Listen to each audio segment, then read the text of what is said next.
Assalamualaikum warahmatullahi wabarakatuh. Semoga kita semua selalu dalam lindungan Allah Subhanahu wa Ta'ala. Kali ini akan dibacakan kisah 9 waliullah yang pernah bertemu dengan Nabi Khidir alaihi salam. Para waliullah yang masyhur di tanah Jawa dikenal memiliki karomah yang disaksikan para santri dan masyarakat. Nabi Khidir dikenal sebagai guru laduni di kalangan ulama sufi. Sebab Nabi Khidir mendapatkan ilmu langsung dari Allah Subhanahu wa Ta'ala, tanpa harus belajar dan tanpa guru. Bahkan karomah Nabi Khidir sempat membuat Nabi Musa tidak menjangkau menggunakan akalnya. Meskipun masih hidup, namun tempat tinggal Nabi Khidir masih misterius, dan belum bisa dipastikan di mana lokasinya. Keberadaan Nabi Khidir hingga saat ini bukan hanya mitos, sebab sejumlah ulama pernah bertemu dengan kekasih Allah Subhanahu wa Ta'ala tersebut. Berikut adalah kisah 9 waliullah yang pernah bertemu dengan Nabi Khidir alaihi salam. 1. Gusmik. Kisah sandal Nabi Khidir yang tertinggal saat beliau menemui ulama sekaligus guru Kiai Haji Hamim Tohari Jazuli, atau Gusmik. Gusmik mempunyai banyak karomah, dan beliau adalah ulama yang menjadi saksi bahwa Nabi Khidir kerap mengunjungi ulama di Indonesia. Saat Gusmik menjadi santri Kiai Haji Dalhar Watu Congol, beliau mempunyai kebiasaan untuk membersihkan sandal gurunya. Suatu saat, Gusmik kaget karena di depan kamar Kiai Dalhar ada 2 pasang sandal yang sama persis termasuk ukurannya. Di tengah kebingungannya itu, Gusmik akhirnya mengambil keputusan untuk membersihkan kedua pasang sandal tersebut. Gusmik penasaran siapa pemilik sandal yang persis sama dengan kepunyaan gurunya tersebut. Gusmik menunggu tamu gurunya tersebut keluar, namun karena lama, akhirnya Gusmik tertidur karena mengantuk. Saat Gusmik terbangun, ternyata sandalnya tinggal 1 pasang. Akhirnya Gusmik menelusuri semua area pondok untuk mencari pemilik sandal tersebut. Gusmik terus menelusuri area pondok, namun tetap tidak bertemu dengan pemilik sandal itu. Keesokan harinya, seusai sholat di masjid, Gusmik memberanikan diri bertanya kepada gurunya, Kiai Dalhar, tentang pemilik sandal yang menjadi tamu gurunya itu. Namun Kiai Dalhar tidak memberikan jawaban. Gusmik pun penasaran dengan sikap gurunya tersebut. Tetapi setelah sholat Isya, Gusmik mendapatkan jawaban bahwa sandal tersebut adalah milik Nabi Khidir. 2. Kiai Haji Maimun Zubair. Diceritakan, Mbah Mun dulu ketika nyantri di pesantren Lirboyo pernah ditemui Nabi Khidir alaihi salam, sekitar jam 11 siang. Diceritakan saat itu seperti ada suara yang memanggil nama beliau. Setelah dicari, ternyata suara itu berasal dari kuburan dekat pondok. Inti pesan yang disampaikan Nabi Khidir kepada Mbah Mun adalah, kamu cinta sama saya juga cinta sama kamu, dijamin Gusti Allah nantinya. Setelah dawuh begitu, Nabi Khidir mendoakan Mbah Mun lama sekali. Setelah lama berdoa dan diamini oleh Mbah Mun muda, Nabi Khidir kemudian menghilang. Mbah Mun juga akhirnya balik ke pondok lagi. Fakta ini ternyata diketahui Kiai Mahrus Ali. Setelah pertemuan itu, Mbah Mun muda langsung terlihat sosok santri muda yang sangat alim. Mbah Mun muda juga akhirnya mengaku kepada Kiai Mahrus perihal yang baru saja dialami. Setelah peristiwa itu, Mbah Mun muda akhirnya sowan kepada Mbah Kiai Hamid Pasuruan. Setelah sampai di kediaman Kiai Hamid, sebelum matur apapun, langsung Kiai Hamid berkata, saya sudah tahu. Ini baru saja dikasih kabar Nabi Khidir. Sekarang saya pesan kamu, yang hati-hati ya. 3. Hadratus Syekh Kiai Haji Hashim Asy'ari. Diceritakan, dulu ketika itu hujan turun dengan begitu deras di Kabupaten Bangkalan, khususnya di Demangan, pondok pesantren asuhan Syekhona Holil Bangkalan. Meski hujan mengguyur dengan derasnya, ada saja orang yang bertamu kepada beliau. Terlihat di antara rintik hujan yang semakin deras, seorang tua lumpuh dengan susah payah hendak berkunjung menemui Syekhona Holil. Syekhona Holil segera tanggap. Beliau memerintahkan santrinya untuk menyusul. Adakah di antara kalian yang mau menggendong dan membawa tamuku di luar sana itu? Kata Syekhona. Biar saya saja Kiai, jawab seorang santri muda mendahului teman-temannya. Santri muda itu bergegas meloncat menembus terintik hujan yang semakin deras, menghampiri orang tua itu. Tanpa pikir panjang, ia menggendongnya untuk menemui Syekhona Khalil. Dengan sangat akrab, Syekhona Khalil menyambut tamunya, dan di antara keduanya terjadi dialog empat mata. Tidak beberapa lama kemudian, rupanya percakapan mereka telah usai. Syekhona Khalil mendatangi santri-santrinya itu untuk meminta bantuan lagi. "Siapakah di antara kalian yang mau membantu orang tua ini untuk kembali pulang?" tanya Syekhona Khalil. "Biar saya saja Kiai," sahut santri yang menggendong orang tua tadi. Lalu santri muda itu dengan penuh rasa takzim, menggendongnya keluar pondok pesantren dengan hati-hati, sesuai perintah Syekhona Khalil. Setelah santri dan tamu tua itu keluar dari kawasan pesantren, Syekhona Khalil berkata kepada santri-santrinya yang lain, "Santri-santriku, saksikanlah, bahwa ilmuku telah dibawa santri itu," katanya. Dan ternyata, yang digendong oleh santri tersebut adalah Nabiullah Khidir alaihi salam, yang bersilaturahmi kepada Syekhona Khalil. Dan santri yang menggendongnya adalah Hadratus Syekh Kiai Haji Hashim Asy'ari Muda, yang kemudian mewarisi keilmuan Syekhona Khalil Bangkalan. 4. Kiai Hamid Pasuruan. Kiai Haji Abdul Hamid Pasuruan, dikenang sampai sekarang sebagai sosok wali Allah yang penuh karomah. Beliau dulu pernah nyantri di pesantren Tremas di bawah asuhan Kiai Haji Dimyati. Namun, kealiman beliau tertutup oleh karomah kewalian yang beliau miliki, yang masyhur sampai sekarang, dan salah satu latah beliau adalah bisa sering dan mudah bertemu dengan Nabi Khidir alaihi salam. Diceritakan, suatu ketika Kiai Hamid Pasuruan berkata, bahwa Nabi Khidir akan datang di kediaman beliau besok pagi hingga waktu zuhur, maka tersebar luaslah berita tersebut. Keesokan harinya, orang-orang berbondong-bondong datang ke pondok pesantren Kiai Hamid ingin bertemu dengan Nabi Khidir. Di antara mereka, bahkan ada beberapa habib dan kiai dengan berpakaian jubah lengkap dengan surbannya, juga hadir di situ ingin bertemu Nabi Khidir. Ketika orang-orang telah banyak berkumpul di situ, bahkan ada yang mulai dari subuh, maka datanglah seorang pemuda dengan berpakaian nyentrik. Orang-orang yang hadir di situ tidak memperdulikan pemuda tersebut, karena semua tamu yang hadir berpakaian ala Islami. Ketika bertemu Kiai Hamid, pemuda itu langsung bersalaman dengan Kiai Hamid dan ingin mencium tangannya. Namun Kiai Hamid langsung menolak untuk dicium tangannya, dan justru Mbah Kiai Hamid yang ingin mencium tangan pemuda itu. Namun, pemuda itu langsung menarik tangannya dan tidak mengizinkan Kiai Hamid untuk mencium tangannya. Kejadian itu terjadi di depan seluruh tamu yang hadir waktu itu. Kemudian, pemuda itu berganti pakaian dengan pakaian yang sudah kotor yang dibawanya. Selanjutnya, pemuda itu membersihkan selokan di sekitar kediaman Mbah Kiai Hamid sampai waktu duhur, kemudian pemuda itu pergi. Seusai sholat duhur, salah seorang yang hadir di situ memberanikan diri bertanya kepada Mbah Kiai Hamid, kapan Nabi Khidir akan datang? Dan Mbah Kiai Hamid menjawab, bahwa orang yang membersihkan selokan tadi, adalah Nabi Khidir alaihi salam. Tidak sedikit dari para tamu yang menantikan dapat bertamu dan bisa bersalaman dengan Nabi Khidir, akhirnya menyesal dan menangis lantaran tidak mengenali kedatangan sang Nabi, karena lebih melihat sosok dari pakaian yang dikenakannya. 5. Syekhona Kiai Haji Khalil Bangkalan. Suatu hari, Syekhona Khalil sedang menemui tamu-tamunya di ruangan depan.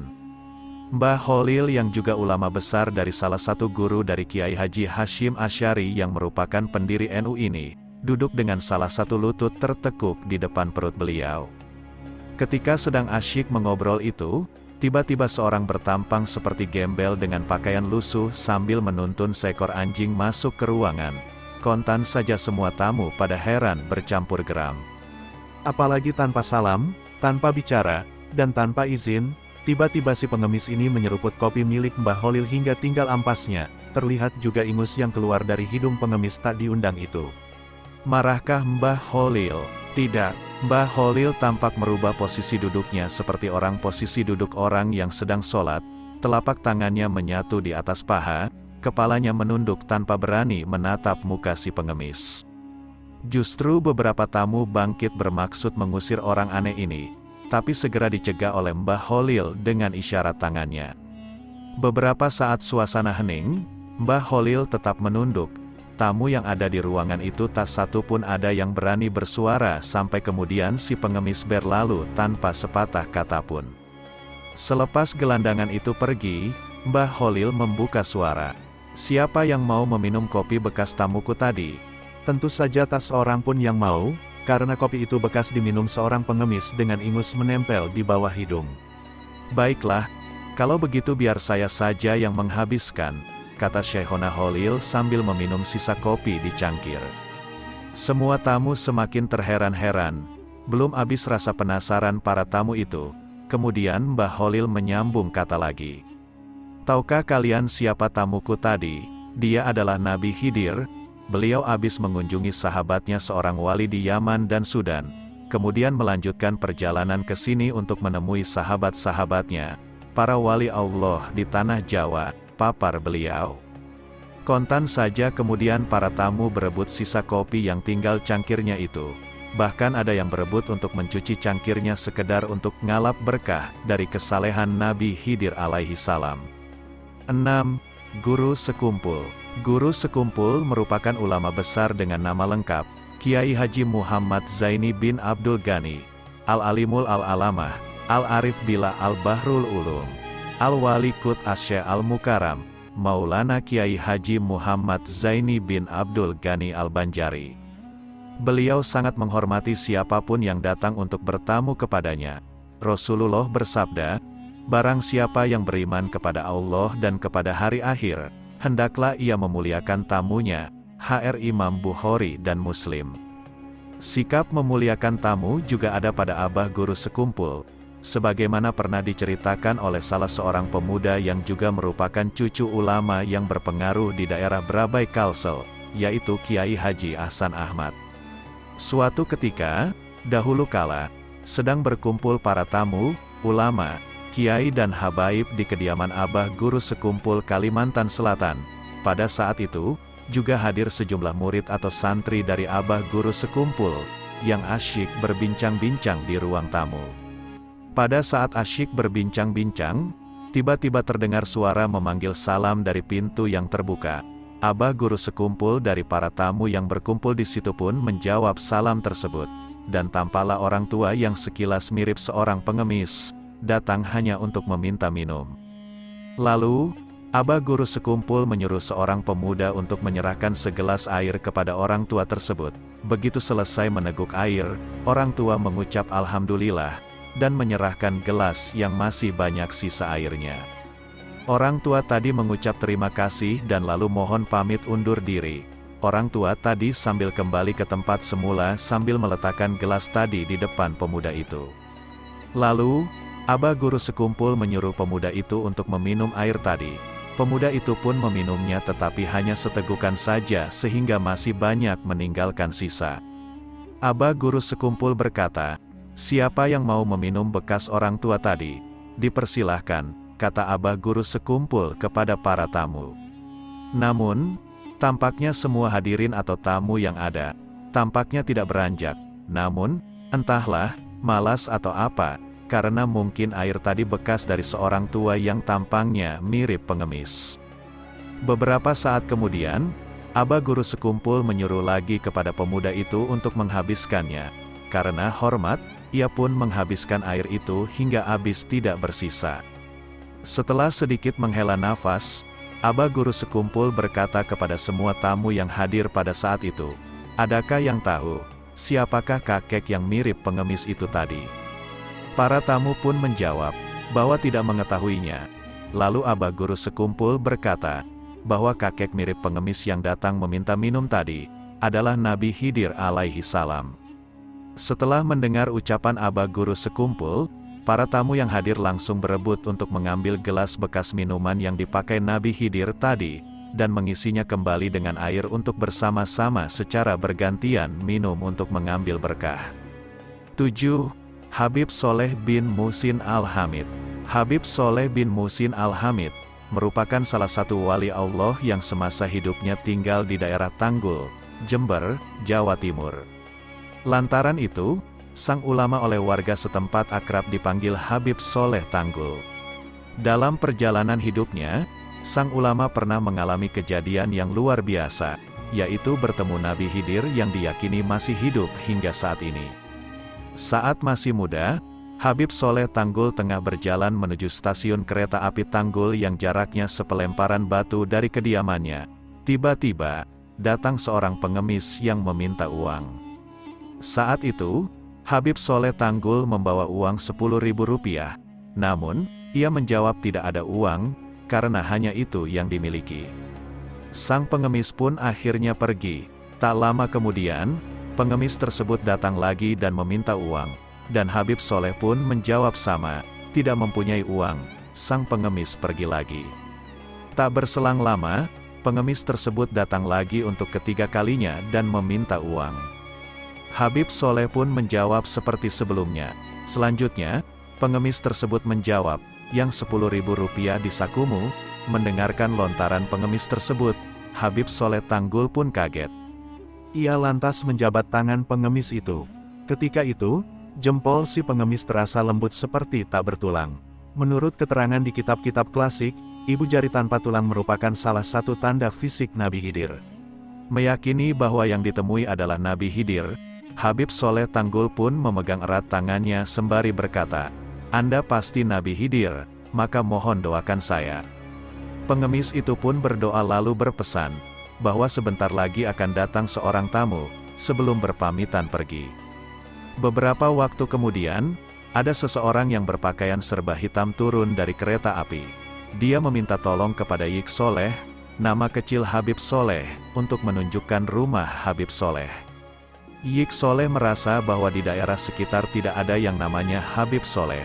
Ia menjawab, "Tidak ada, tapi orang yang baru turun dari kereta bersikukuh ingin bertemu dengan Habib Soleh." Dia tetap meminta tolong Yik Soleh ke rumah Habib tersebut.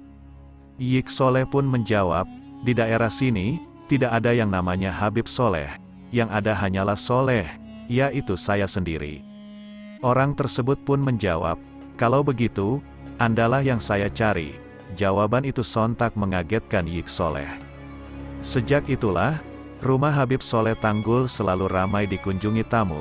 Mereka datang untuk silaturahim dan meminta doa. Tamunya tidak hanya dari daerah Tanggul, melainkan juga dari luar Jawa, bahkan luar negeri, seperti Belanda, Afrika, China, Malaysia, Singapura, dan negara-negara lain. Habib Soleh lahir pada 1313 Hijriah di Korbah, Bakarman Hadramaut. Ayahnya adalah Habib Muhsin bin Ahmad Al-Hamid atau yang sering disebut Al-Bakri Al-Hamid. Habib Soleh Tanggul berdakwah ke Indonesia sekira tahun 1921 dan menetap di daerah Tapal Kuda. Setelah menetap cukup lama di Lumajang, kemudian pindah ke Kecamatan Tanggul, Jember, hingga tutup usia pada 7 Syawal 1396 Hijriah atau tahun 1976. Hingga kini makamnya tak pernah sepi dari peziarah. 8. Mbah Marzuki Lirboyo. Suatu hari, Mbah Kiai Marzuki Lirboyo kedatangan seorang tamu. Tidak seperti pada hari-hari biasanya, tamu ini memang lain dari yang lain, bermata sipit seperti orang keturunan China, dan memakai celana pendek. Pada saat yang bersamaan, Mbah Kiai Mahrus Ali memperhatikan tamu yang datang ini dari kejauhan. Tanpa disangka, ternyata Mbah Kiai Marzuki menyambut tamu ini dengan penuh hormat, mencium tangannya, dan melayani tamu tersebut secara istimewa. Setelah tamu pergi, Kiai Mahrus Ali bertanya, "Siapakah tamu tadi, dan mengapa panjenengan menyambut dengan penuh hormat, mencium tangan, dan melayaninya dengan penuh khidmat?" Mbah Kiai Marzuki menjawab, "Kae mau Nabi Khidir, ngabari aku nek 40 dino mane aku mati." Itu tadi Nabi Khidir, memberitahuku bahwa 40 hari lagi aku mati. Dan memang benar, Mbah Kiai Mahrus menghitung tepat 40 hari setelah kedatangan tamu tersebut. Mbah Kiai Marzuki dipanggil menghadap Allah Subhanahu wa Ta'ala. Subhanallah.